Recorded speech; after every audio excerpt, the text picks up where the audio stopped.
Salut, c'est Jean-François ce matin et je voulais, par ce petit matin frisqué là où il pleut, où j'ai pas pu sortir, je voulais te présenter quelqu'un qui m'a déçu ou du moins une offre promotionnelle qui m'a vraiment déçu.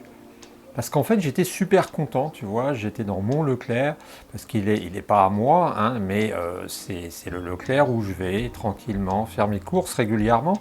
Et j'ai découvert une super offre, ça s'appelait Yves Candebord, hein, tu le connais, moi je ne le connais pas vraiment, je ne suis pas un spécialiste, je suis un inculte dans le domaine, mais étant végétarien, j'ai l'occasion de couper de grosses quantités de nourriture, de végétaux. Et je me suis dit, tiens, ça paraît une offre intéressante, 60% sur un couteau.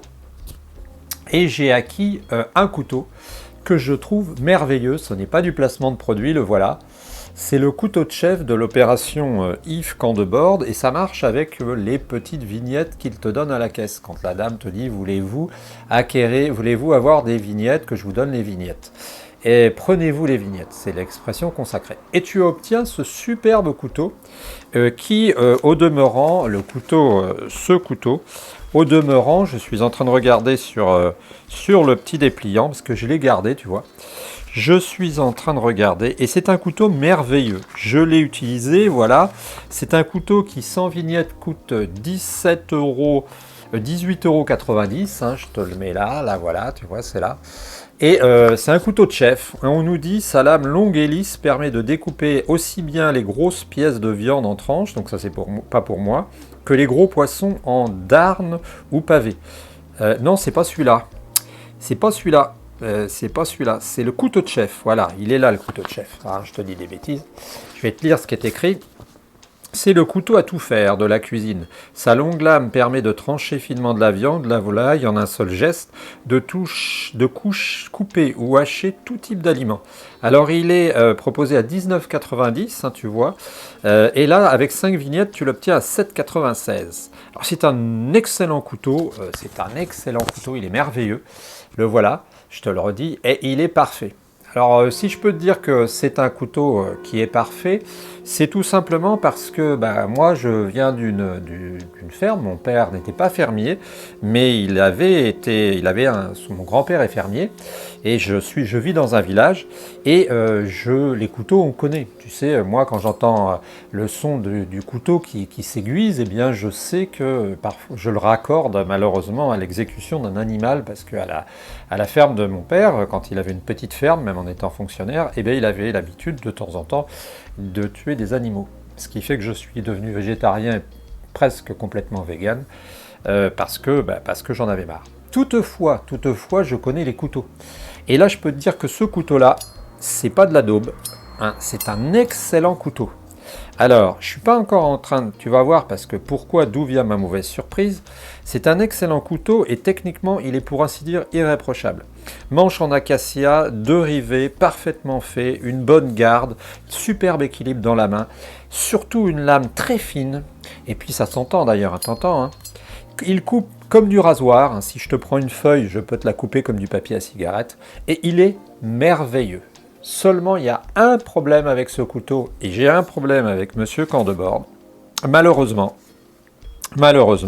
ce monsieur-là, qui a l'air fort sympathique sur la pub Leclerc, c'est que c'est écrit, quand on reçoit le couteau, c'est écrit « Made in China ». Alors, voilà, j'étais content, si tu veux. Bon, moi, j'en veux à personne, hein, si tu veux. Bon, voilà, c'est sans doute... chacun doit vivre, ce monsieur-là doit vivre. C'est une belle opération, commerciale. Ça permet d'obtenir des couteaux exceptionnels. Il est merveilleux, ce couteau. Alors, j'aimerais bien avoir un couteau de chef à 150 €, hein, pour voir, parce que je connais des gens qui font de la cuisine et qui me disent qu'il faut dépenser beaucoup. Mais il est merveilleux. Alors, les professionnels voudraient qu'il ait au lieu de l'acacia, ils voudraient du bois, sans doute en plastique. Mais franchement, je me demande comment on va faire pour faire mieux. La seule chose où je suis déçu, tu vois, c'est qu'on n'ait pas été capable d'aller à tiers et puis de se dire, par exemple, combien ça va coûter un couteau comme ça, tu vois. Combien va coûter ce couteau fabriqué par des fabricants français, hein, parce que franchement, quand tu regardes au niveau main-d'œuvre, etc., il ne doit pas y avoir grand-chose, que doit y avoir beaucoup de pièces qui sont automatisées. Donc finalement, une fois que tu as presque sans rien faire obtenu la partie qui est là, la partie en fer, tu lui adjoins les deux bords, tu mets les rivets, tu serres, je sais pas et je comprends pas. Donc tu vois, j'étais déçu. Monsieur Candebord, eh ben Yves, vous avez une bonne tête, vous avez des lunettes à moitié rondes, un petit air rigolo. Mais moi, ce qui me fait moins rire, c'est que c'est fabriqué en Chine.